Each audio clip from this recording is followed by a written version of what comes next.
Good morning, and it is indeed a privilege to be in this panel, which has very distinguished speakers in academics as well as in public life. So, what I am going to speak today is about, describing Kerala's virtuous cycle of human development and growth, and discussing some of the ideas for the future. So, basically, if you look at Kerala's growth performance starting from 1960 onwards, broadly two phases can be identified. One is the phase one that starts from 1960-61 to mid-1980s, which is a phase where the state experienced relatively low economic growth, low per capita income, but a high human development. The phase two starts from about mid-80s to now, recent time period, and we see in this period a high economic growth, high per capita income, and continued human development progress. And we can see this both in terms of the level of income as well as the growth rate. Next slide. Now we can see the transformation in terms of the per capita income, which happened from 2011 onwards. Kerala's per capita income started surpassing that of India's, and this happened mainly due to two reasons. One is accelerated economic growth that happened during this period, and also a demographic transition in terms of declining total fertility rate and stability in terms of population growth. Next slide. Now, this is the virtuous cycle that I want to explain here.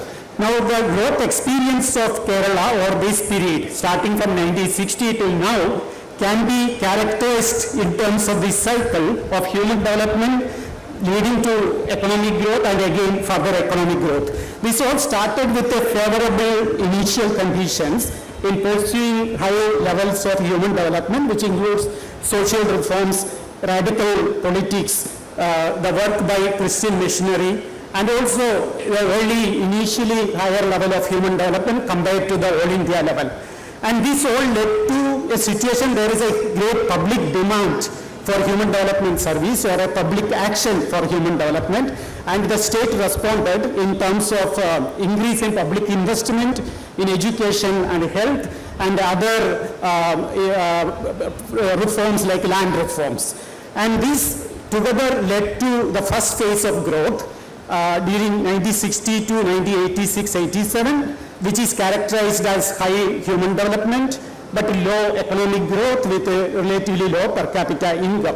But afterwards, starting from the mid-70s onwards, the remittance income started coming, and government investment in health and education continued and increased, and decentralization was initiated, and other innovative policies like Kudumbashree and people-centric policies were initiated. And also we experienced an early demographic transition in terms of declining total fertility rate and stability in population growth, and also an early structural transformation earlier than what the all India experienced. The state experienced these, and all these combined led to the phase two, in which we experienced again high human development, but along with the high human development also high economic growth, and more recently during the last decade high per capita income growth, or high per capita income level also. Now the question is, what is next? Where do the state go from here, and what are the strategies? Now, next slide.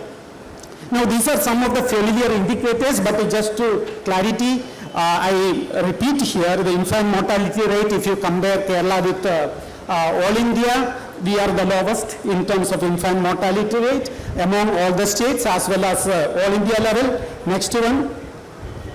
Same is the situation with the maternal mortality rate. Kerala is achieved the lowest maternal mortality rate among all the Indian states. A similar situation, next slide, in terms of life expectancy. We are the highest life expectancy among all the Indian states, and poverty rate, the next one. We have the lowest poverty rate. Again, I don't want to repeat this. This is already said in the first slide. And next one. education level, the gross enrollment ratio, or also in terms of the quality of school education, we rank the first. And next slide. The social sector expenditure per capita. The next slide, please. The social sector expenditure in terms of per capita, Kerala has the highest social sector expenditure per capita, and the gap between all India and the state has been also increasing in a positive sense. Next slide, please. Here is the wage rate comparison. So if you compare Kerala's wage rate with the all India level wage rate, both for agricultural laborers and non-agricultural workers, Kerala's wage rate is almost more than double than that of the all India level, which is an important point. Next slide. This shows the working age population with the post-secondary level education. And we find that Kerala here again rank higher than India with a higher proportion of secondary level education, highly skilled workers. And the important thing to point out here is that difference is greater for women than for men. So in the case of women, we find that difference to be particularly stark. Now next slide. Now if you look at the more relatively younger working age population, we see again the same pattern with a much higher difference between Kerala and India for a younger population. So what we find here is that it is the women who are more educated than men, than at the all India level. If you compare, the difference between all India and state is much higher for women and also for the younger working age population. Now the second one, so in this what I said is that, as Professor Prabhat Patnaik pointed out, if you compare in Kerala with other advanced countries in the world, this is what exactly this is doing, where we can see Kerala is an outlier. How do we show that? On the horizontal axis, we show the per capita income of countries in terms of US dollar. And the vertical axis, we show the infant mortality rate of countries, in which we also include Kerala into that picture. And we see the scatter plot. What it is showing is that as per capita income increases, infant mortality rate declines, which is very much expected. But look at Kerala, where does it stand? It stands at a level which is clearly an outlier, like at a per capita income level, which is just $2,300. That is what the per capita income of Kerala is, $2,300. It has achieved an infant mortality rate which is equivalent of what an advanced country has achieved. Like, you see a lot of other countries with a similar level of infant mortality rate, but they achieved that at a very high level of per capita income. Next slide. We see a very similar picture also with respect to mortality ratio, where Kerala could achieve a very low mortality ratio with very low level of per capita income, which other countries could achieve only at a very high level of per capita income. Next one. And this is the similar situation for life expectancy at birth. In Kerala's life expectancy at birth is 75 years, and which is the highest among all other observations for that level of per capita income. So this is what we generally refer to as Kerala model, and that model is continuing. So that is what this is showing. Next slide, please. So this is something new which I want to point out here, that a state can grow, state or a country can grow for two reasons. There are two sources of growth. One is factor accumulation, you get more capital, labor, land, etc., or input accumulation, and the other one is productivity growth. So if you look at productivity growth, there are two sources of productivity growth. One is structural transformation. You reallocate resources more in terms of those sectors which are more productive. That is structural transformation. That includes your productivity growth. The other one is within sector productivity growth. Now, the productivity growth leads to higher wage rates and leads to poverty decline. That is what we would expect. Now, how is the productivity growth related to poverty reduction across Indian states? So the first graph there shows the structural transformation related productivity growth.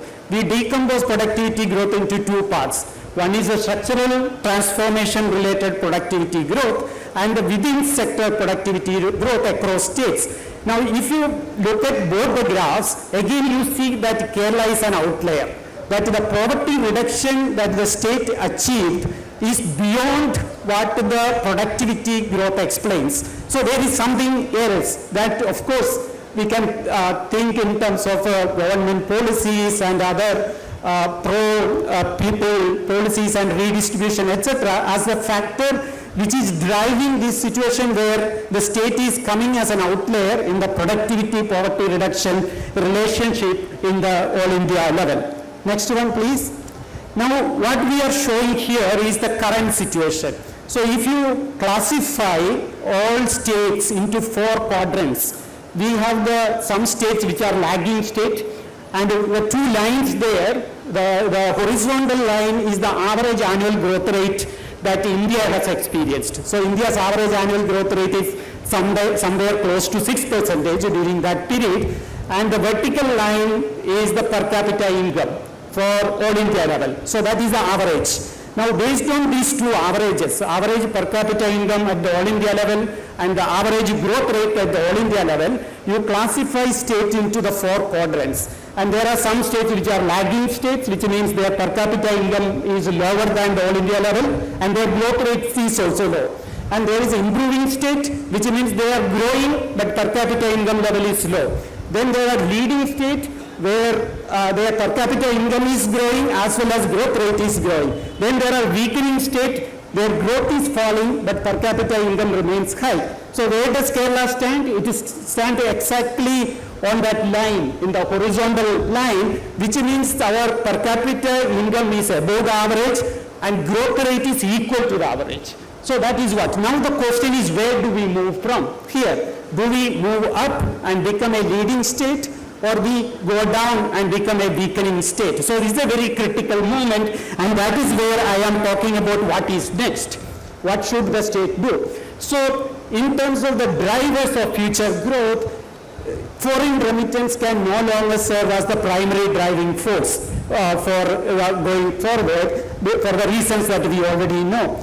Now, given the state's high population density, limited resources, ecological fragility, traditional large-scale industrialization is not a viable option. So you cannot attract huge investment, setting up huge factories and industries in Kerala.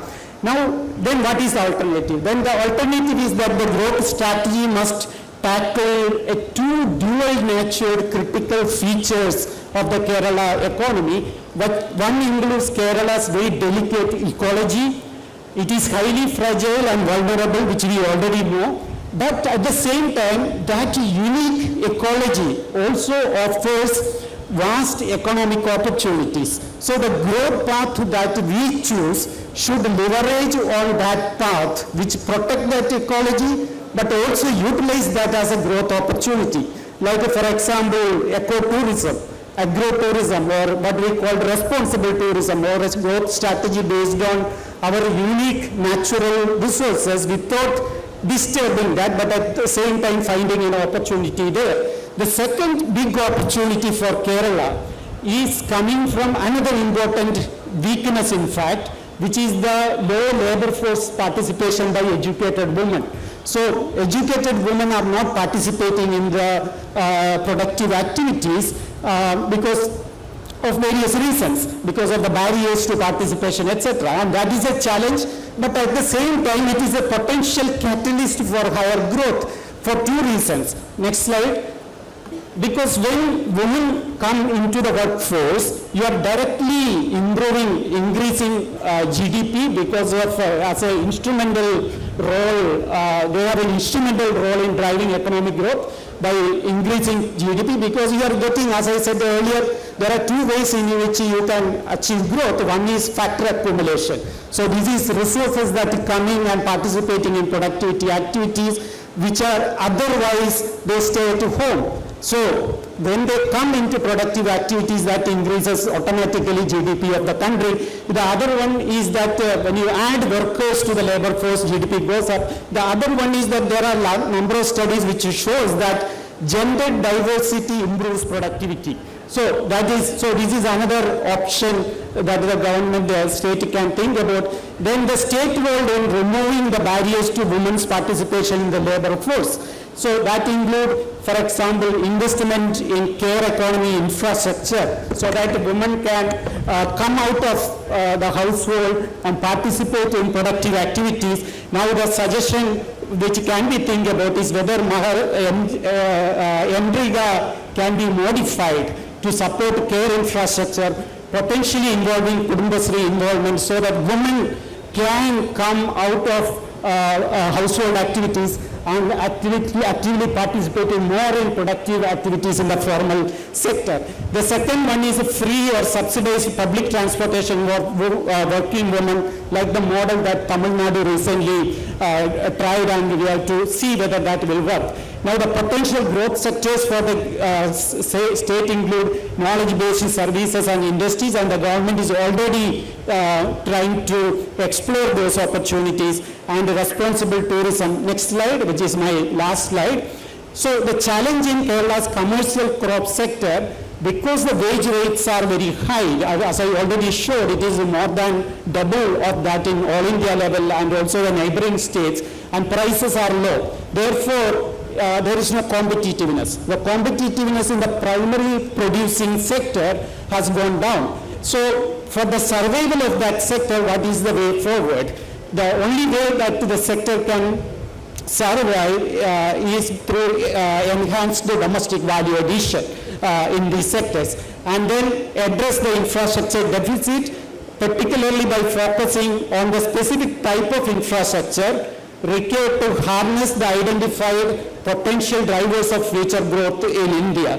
And then the last one, Kerala has a problem that we already know. In the first presentation it was mentioned, there is a problem of a very high level of non-communicable disease, lifestyle disease. These need to be addressed, and the way out, in my view, is the promotion of millet cultivation and its consumption. Professor Prabhat Patnaik pointed out that we have to think about moving to crop food production.